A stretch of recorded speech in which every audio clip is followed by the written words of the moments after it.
Bom, pessoal, e aí? Tudo certo?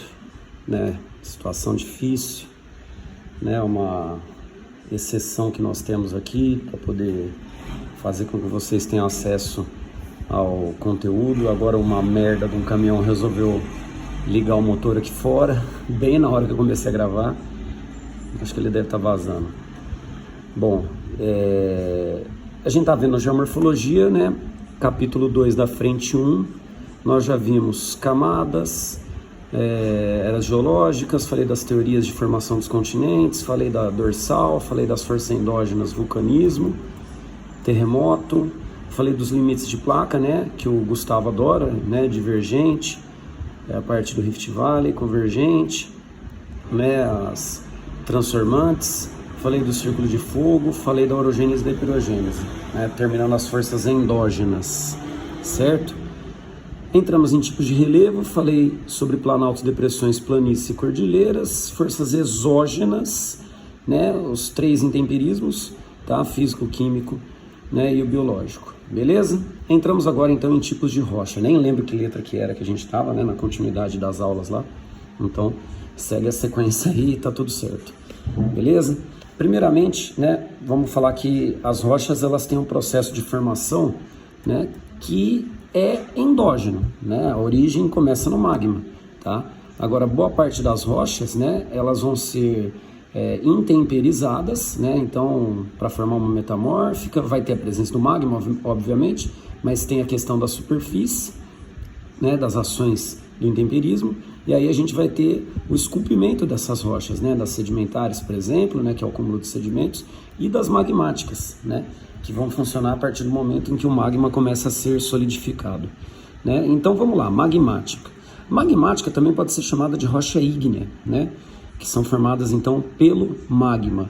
Ambas, né, tanto a magmática intrusiva aqui, quanto a magmática extrusiva aqui, elas são formadas a partir do resfriamento do magma, né? Então esse resfriamento a gente pode ter na parte interna, intrusiva, ou na parte externa, extrusiva. Reparem que as intrusivas, elas têm cristais. Depois eu vou mandar esse slide para vocês, vocês vão conseguir enxergar com mais detalhes. Esses cristais, eles indicam que essas rochas, elas começam a ser solidificadas na parte interna, por isso que vai formando esses cristais, tá? Então a gente chama elas de intrusivas, magmáticas intrusivas.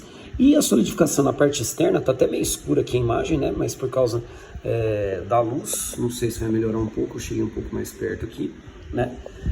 No caso o basalto e o riolito, elas são extrusivas, elas são solidificadas na parte externa, beleza? Então essa, né, é a questão da rocha magmática.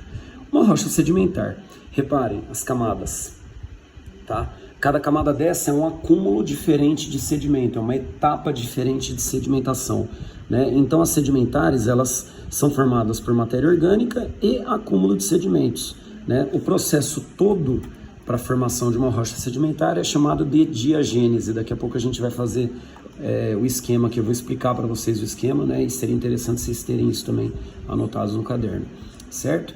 Bom, pergunta que caiu, né, na FUVEST de 2018 para 2019, né, foi uma pergunta falada sobre as cavernas, né, na região da Tailândia, lá, daquelas crianças que ficaram presas, né, nessas cavernas.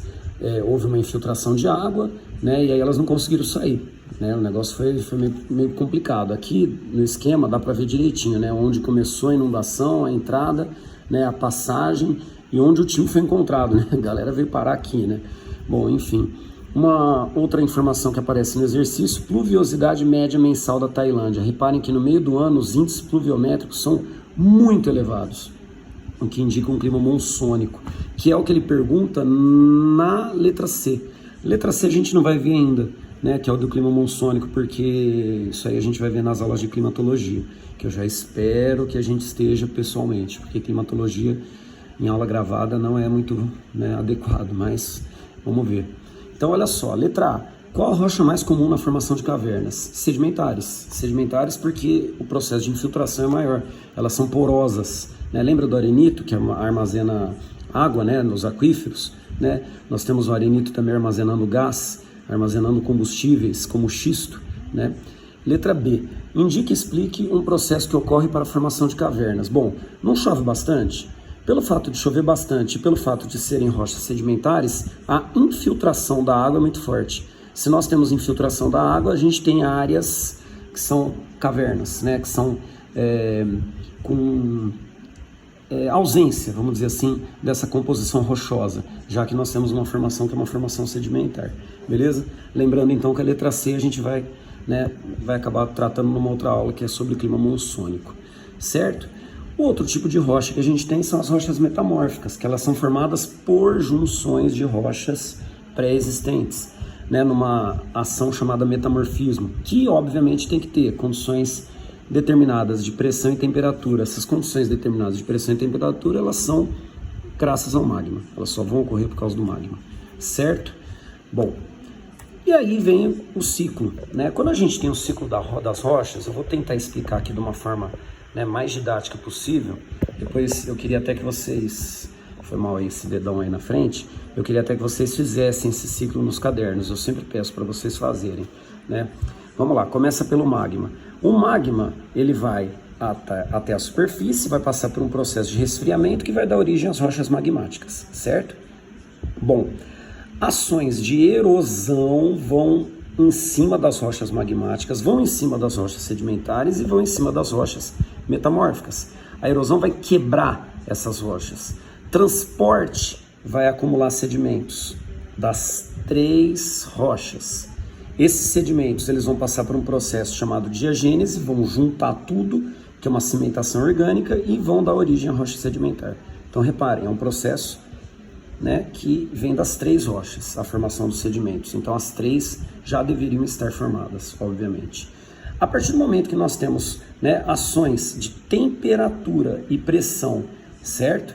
Temperatura e pressão, nós temos a formação das rochas metamórficas. As rochas metamórficas, elas só vão ser formadas a partir da junção de rochas pré-existentes, como a gente viu aqui, numa ação chamada metamorfismo, e com a presença do magma. Por isso, a partir da fusão, a gente tem de novo o magma, certo? Essa é a esquematização do ciclo das rochas, tá?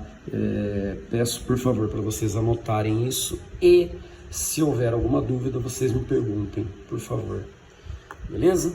Terminamos então os tipos de rocha, vamos entrar agora na estrutura geológica do Brasil, que seria o último item desse capítulo, tá? Estrutura geológica do Brasil, né, dá para a gente perceber aqui de maneira muito clara que o Brasil ele não tem dobramentos modernos. Reparem, essas áreas em amarelo aqui, ó, e essas mais verdes, são áreas que são consideradas, legenda aqui, bacias sedimentares, certo? E aí a gente tem essas áreas mais escuras, que são as áreas de escudos cristalinos, olha só, proterozoica e arqueozoica, ou seja, se a gente fala de proterozoica e arqueozoica, a gente está falando que essas áreas de escudo cristalino no Brasil, elas são do pré-cambriano, ó, é tempo demais, tá? Os sedimentos no Brasil, nós temos alguns sedimentos que são recentes, por exemplo, esses daqui, tá, da área litorânea, eles são da época da separação da Pangeia, então seria aí do final da Paleozoica e durante a Mesozoica, certo?